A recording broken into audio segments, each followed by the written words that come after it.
ආයිබෝයවා හැමෝටම ගොඩ කාලෙකින් වීඩියෝ එකක් දාන්න කියලා බැලුවේ. මේකත් මේ 2025 හදන්න ප්ලෑන් කරපු තොරණේ රැස්වලල්ල 2026 තමා ටිකක් හරි වැඩ කරගත්තේ. තොරණේ පිටවලට ප්‍රේම් ඒවා ඔක්කොම නම් ගිය අවුරුද්දේම ගහලා තිබුණා. වෙසක් එක කිට්ටු වෙනකොට අප්‍රේල් පහ වෙනකොට වගේ එක දිගට වැඩ රස්සාව නිසා කරගන්න බැරි වුණා. ඒ වැඩ ඉවර වුණේ සැප්තැම්බර් ඔක්තෝබර් විතර වෙනකොට. ඊට පස්සේ කොහොමත් මේ වගේ මේ අවුරුද්දෙත් එහෙම තමයි ජනවාරි පළවෙනිදා ඉඳලා එක දිගටම වැඩ. ඉතින් මේ නිසා කරගන්න බැරි වුණා. ඉතින්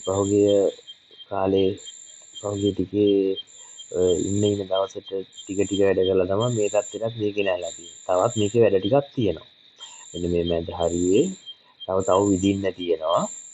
එහෙම වුණාම තමයි ඉවර වෙන්නේ. මේක සයිස් එක අඩි 5යි.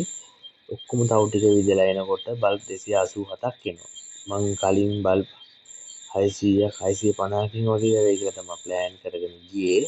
නමුත් අන්තිමට බල්බ් විදිලා එනකොට මට තේරුණා සමහර තැන් තියෙනවා. සමහර තැන් වල මේ බල්බ් අතර පරතරය වැඩි කියලා. එතකොට තව බල්බ් කීපයක් දාලා බැලන්ස් කරලා එනකොට අන්තිමට කොහොම හරි බල්බ් 750කටත් පොඩ්ඩක් වැඩි වුණා. හරි.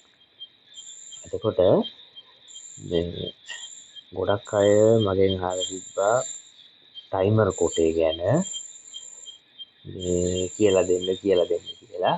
ඉතින් මේ මං හිතුවා ටයිමර් කොටේ ගැනත් මේකත් එක්කම කියලා දෙන්න කියලා.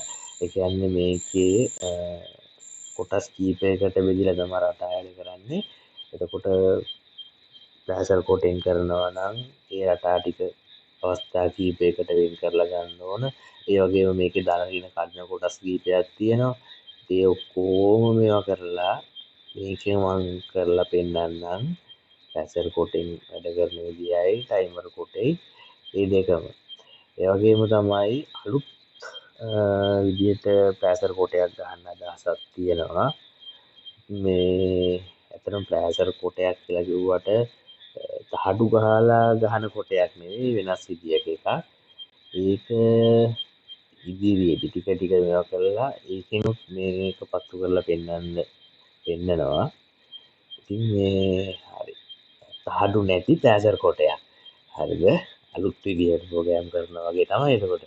හරි මේකේ මම ඔයාලට කියලා දෙන්නම් මෙන්න මේ කොටස මැදරවුම මේ අටේ කොටුව නම් මම වීඩියෝ වල කොට දාලා තියෙනවා. වීඩියෝ කරද්දි මේ අටේ කොටුවට මම රටා දාලා තියෙනවා කලින්. ඒ වගේම මෙන්න මේ මැද ත්‍රිකෝණය වගේ කොටස මෙන්න මේ හරියේ තියෙන කොටස ඒකෙත් මේ මෙහෙම පහළින් උඩට යන්න තමයි ගොඩක් වෙලාවට යන්නේ. මෙන්න මේ කොටසේ නෙළුම් මලක් පිපෙන විදිහට වගේ මේක දාන්න බලාපොරොත්තු වෙන්නේ. අන්න ඒක ඇඳ ගන්න විදිහයි වයර් කරන විදිය මම කියලා දෙන්නම්. හරි. මාක් කරපුවා නම් වැඩි පැහැදිලි නැතුව ඇති. මම එන්ටල පෙන්නන්නම් ඒක. මේකේ මෙතනින් පටන් අරන් මෙහෙම දෙපැත්තට මෙහෙම සහ මේ පැත්තට මෙහෙම මල අර පිපෙන විදිහට යන්න තමයි ගන්නෙ. ඉතින් ඕක ගොඩක් වෙලාවට මේ අර ඔය මැට්‍රික්ස් හදන ඒ වගේම ගොඩක් වෙලාවට යන රටාවක් තමයි පික්සල් වලත් ඒක තියෙනවා. පික්සල් වලයි මැට්‍රික්ස් වලයි ඉතින් අපි ඒකේ විකෝ ප්‍රෝග්‍රෑම් එක දැන් අලුතින් ගොඩ ඇවිල්ලා තියෙනවානේ. චාට් එක වගේ ආපුවා මේකේ පාට කරලා අපිට ඕන දැන් බල්බ් ටික ලකුණු කරලා හරි ලේසියෙන් පහසුවෙන් කරගන්න. අපේ පරණ විදියට කරනකොට ඒ කියන්නේ සාමාන්‍ය දැන් පික්සල් LED වලින් කරනකොට ඒක බල්බ් එක අඳුර ගන්න අංකයක් තියෙනවා. ලේසි ක්‍රම තියෙනවා. ඒවත් එක්ක කරන්න නෙවෙයි මම මේ සාමාන්‍ය පරණ විදියට කරගන්නවා නම් කවුරු හරි ඒ කියන්නේ ගොඩක් අය ආසාවට කරනවානේ. ගොඩක් අය ප්‍රෝග්‍රෑම් කරන්න නැතුව ආසාවට කරන්න යනවා. එයාලට ලේසි වෙන්න තමයි මම කියලා දෙන්නේ. මම කියන්නේ පික්සෙල් නරකයි අරක හොඳ නෑ එහෙම නෙවෙයි. තාක්ෂණය ඕන හරිද? ආසාව තියෙන අයට දැනගන්න තමයි මම මේක පැහැදිලි කරන්නේ. හරි මෙන්න මේ කොටස ටික මම දාන්නම්. ටික ටික අපි මේවා කරලා මේකෙන්ම යන් ටයිමර් කොටේ ගැන වීඩියෝ ඉස්සරහට ගේන්නම්. දවස් කීපයක් ඇතුළත කොටසක් ලෑස්ති කරගෙන මම ඒකේ වීඩියෝ එකක් දාලා ඒ විදිහට යන්නම්. ඔයාලා ප්‍රශ්න අහන්න. ප්‍රශ්න අහපුවම තමයි උත්තර දෙන්න පුළුවන්. ඇත්තටම ගොඩක් ප්‍රශ්න අහලා තිබුණා. ඉතින් හරි. හරි මේ වගේ කොටසක තමයි මගේ අර රසායන මැද කොටස මම අඳගත්තේ මේ විදිහට. මම ගත්තේ මගේ ක්‍රම 17ක් ගත්තේ. මේ පැත්තට ආයේ මෙහෙම 17යි. ඒ මම බෙදපු විදිහට ආවේ. මේක කිසි ප්‍රශ්නයක් නැහැ 17ම කියලා එකක් නැහැ. ඊට අඩු වුණත් ප්‍රශ්නයක් නැහැ වැඩි වුණත් ප්‍රශ්නයක් නැහැ. ඉතින් වැඩි වෙන තරමට ලස්සනයි. හරි. එතකොට දැන් මේක ඇඳගන්න අපිට දැන් අපි හිතමු මේ රවුම ඇඳලා අපිට හිතන්න මෙතන ඉඳලා මේ මැද ඉඳලා මෙතෙන් අපි ගන්න දුර අඩි 2යි කියලා. එතකොට මේ රවුම හරි 6 කොටස් 6කට බෙදෙනවා නම් මේ මෙතන ඉඳලා අඩි 2කින් දෙකට මාක් කරන් ගියාම කොටස් 6යි. අඩියෙන් අඩිය මාක් කරොත් ඒ කියන්නේ රවුමේ හරි මැද ඉඳලා මේ කෙළවරට අඩි 2කට අරන් අඩියෙන් අඩිය මාක් කරොත් කොටස් 12කට බෙදෙනවා. එතකොට අඟල් 6න් 6ට මාක් කරොත් කොටස් 24කට බෙදෙනවා. ඒ විදිහට බෙදා ගන්න පුළුවන්. හරිද? ඔයාලට ලොකු කව කටු නෑනේ. දැන් මේක නම් කව කට්ටෙන් යන්නේ. අපි දිග එකක් අඳිනකොට මෙහෙම දිග පටියක් අරන් යන්නේ කලින් කියලා තියෙනවා. අපිට අපි හાર્ඩ් බෝඩ් වලින් වැඩ කරනවා වගේ හાર્ඩ් බෝඩ් එක අඩි 4 විතර පටියක් අරන් මේ හරියනයක් ගහලා මේ දැන් කීපයකින් මේව සිදුරු විද ගන්න පුළුවන්. අඩි 4 විතර පටියක් අරන් අඟල් 6න් 6ට වගේ අඟල් 3න් 3ට වගේ සිදුරු විද ගත්තා නම් මේ ඇනේ අපි මේ ලොකු බෝඩ් එක නම් බෝඩ් එකේ ගන්නට වෙන කියලා ඇනේ ගැහුවා. මේ සිදුරු වලට දාලා ඇඳගත්තාම අපට ඕන විදිහට ඇඳ හැකියි. ඉතින් අපි ඕනනම් මේකට අඩි 2ක විතර පොඩි හේකුත් මේවා කරගෙන අඩි 1 විතර පොඩි පටියකුත් ගන්න අඟලෙන් අට තව මාක් කරලා එතකොට අපිට මේ රට ඇඳ ගන්න ලේසි. කටු වෙනුවට මේක කලින් කියලා තියෙනවා. මේ පටිය තිබ්බා ඇනේ ගැහුවා මේ පැන්සල් දැම්මා එහෙම ඒක මේක කරලා.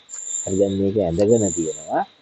එතකොට මෙන්න මේ විදිහට බෙදාගත්තට පස්සේ මේකට අපි බල්බ් ටික දාගත්තාම වයර් කරන විදිය මම ඇඳලා පෙන්නන්නම්. හරි. එතකොට මේකේ අපි හිතමු මේක මේ හරි මැදින් උඩම තියෙන එක කියලා. ඒතර අපි පටන් ගන්නෙ මෙන්න මේකෙන්. මෙතන. මේක තමයි එක. ඊළඟට මෙන්න මේක. තමයි දෙක. ඊළඟට මේක.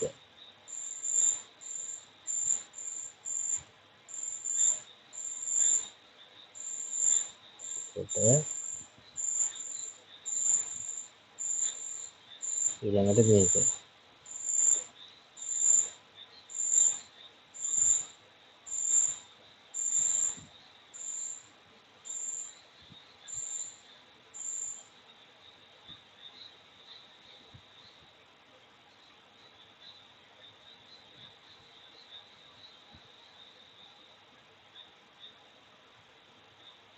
මේක 6. එතකොට මේ පැත්තත් මේ විදිහට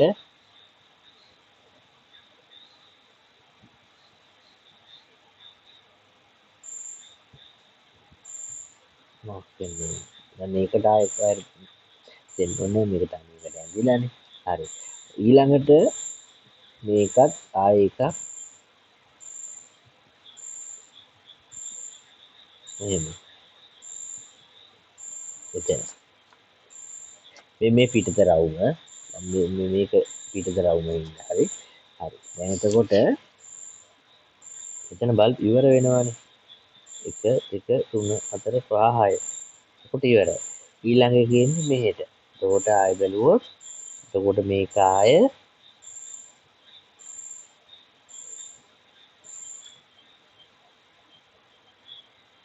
1 හරිද? එතකොට එතන ඉඳලා 1යි 2යි 3යි 4යි විදියට ආවා. එතකොට මේක 1 මේක 2 මේක 3 මේක 4 මේක 5 මේක 6 ඊළඟට ආයෙ මේක ආවා මේක 1. ඔය විදිහට දිගට ගන්න. එතකොට මේ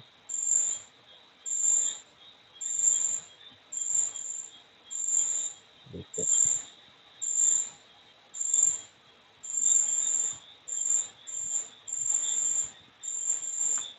ඔය විදිහට දිගට මේ ටික මාක් කරගෙන යන්න තියෙනවා. එතකොට මෙතනින් මෙහෙම උඩට එන එක මෙහෙම මෙහෙට පිටලා යනවා වගේ එනවා. විශේෂම දේ මැට්‍රික්ස් වල කරන දේ පික්සල් වලින් කරන දේ 100% ඒ විදිහට අපිට මේකේ කරන්න බෑ. අපි සාමාන්‍ය විදිහට කරන එකේ ඒකේ වෙනස්කමක් තියෙනවා. ඒක තේරුම් ගන්න. ඔයාලට කැමති නම් මේ 1 2 3 4 5 6 කියලා අපි එක තව ඕනනම් ලයින් 4ක් විතර මෙහෙට ගන්න පුළුවන්. ඊට පස්සේ ආයෙ හැබැයි මෙහෙම අපි තුමු 10ට ගත්ත කියලා. එතකොට මේක 7 8 9 10 කියලා එනවා. ඊට පස්සේ ආයෙ 1 2 3 කියලා මේ විදිහට දිගට යන්න ඕනේ.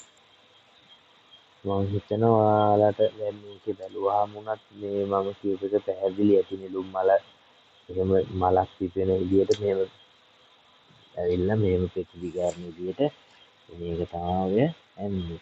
හරි. දැන් මේ විදිහට ඇඳගෙන ආවට පස්සේ එයාට ආයෙ මෙතන එනවනේ. එතකොට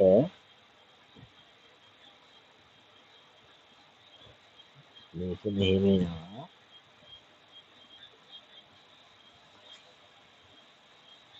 හරි. මේක මෙතනින් එකතු වෙනවා ආයෙ. එතකොට මේක දැන් 6ට ආවා. 1 2 3 4 එනවිල්ලා මෙතන 6 වෙනි එකට ආයෙ මේක 1. හරි. දැන් මෙතන ඉවරයි. හැබැයි මේක එතනින් ඉවර කරන්නේ නැහැ. මෙන්න මේ ටිකත් අර යන විදිහටම බල්බ් ටික සම්බන්ධ කරන්න ඕන.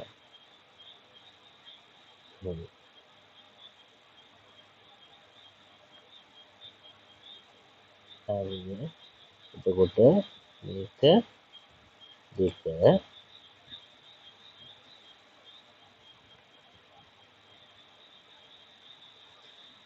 මේක 3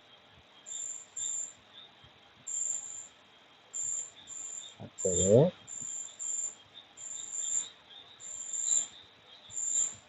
මේක 5 අන්තිමට මෙතන 6. හරි. ඕක ඔය විදිහට එක දිගට යනකොට මේක මෙහෙම කියන්නේ මෙතන ඉඳලා මෙහෙම දිගට යන විදිහට පේනවා. ඔයාලා දැන් මේකේ මේ 6ට ආවේ මම මේ මම 6කට ගත්තේ මෙතන ඉඳලා මේ 1 2 3 4 5 6. එහෙම 6ක් ගත්තේ ඉන්න. ඔයාලා මේකේ 8ක් විතර ගත්තා නම් හිතන්න මෙහෙම තව ගත්තා කියලා. එතකොට තව මේක මෙහෙම යනවා. එතකොට 8කට එනකල් එනවා. ඊට දැන් මෙතන 6ක් ආවේ එහෙම. දැන් මේක 2 3 4 5 6 කියලා මම 6ක් ගත්ත හින්දා තමයි 6ට ආවේ. එතකොට මේ එළිය රවුමට වෙනකල් ඇවිල්ලා. හැබැයි 6න් ඊට පස්සේ ඕනනම් 7 8 ක තව කීපයක් දාන්නත් පුළුවන්. එතකොට මේ 1 2 3 4 5 6 7 8 කියලා මෙහෙම යනවා මේ හරියට. ආය මේක ඕනනම් මෙතෙන් වෙනකල් දාන්නත් පුළුවන්. ඕනනම්. එතකොට මෙතන ඉඳලා මෙතෙන් එනකල්ම ඉවර වෙන්න. එතකොට අර රටාව ගලාගෙන යන බව පොඩ්ඩක් අඩු වෙනවා. ඒක නිසා තමයි අපි මේ මග හරියෙන් ඒ කියන්නේ කොටස් ලයින් 6 7ක් ගණන් කරලා ආයේ එතන ඉඳලා 1 2 3 තිබෙන මේක එක දිගට යනවා වගේ පේනවා. එක දෙක දිග යනවා වගේ. මේක ආපස්සට රටාව ගියොත් මෙහෙට එකතු වෙනවා වගේ පේනවා. හරිද?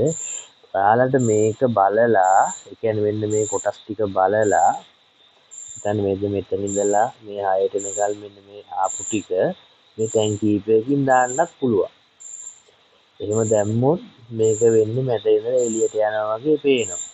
එතකොට ඔයාලා බල්බ් ටික බැලන්ස් කරගන්න ඕනේ. හරිද? මේ කොටස මූලික රටාවක් විදියට අරගෙන ඔයාලට තව රටා ගොඩක් හදාගන්න පුළුවන්.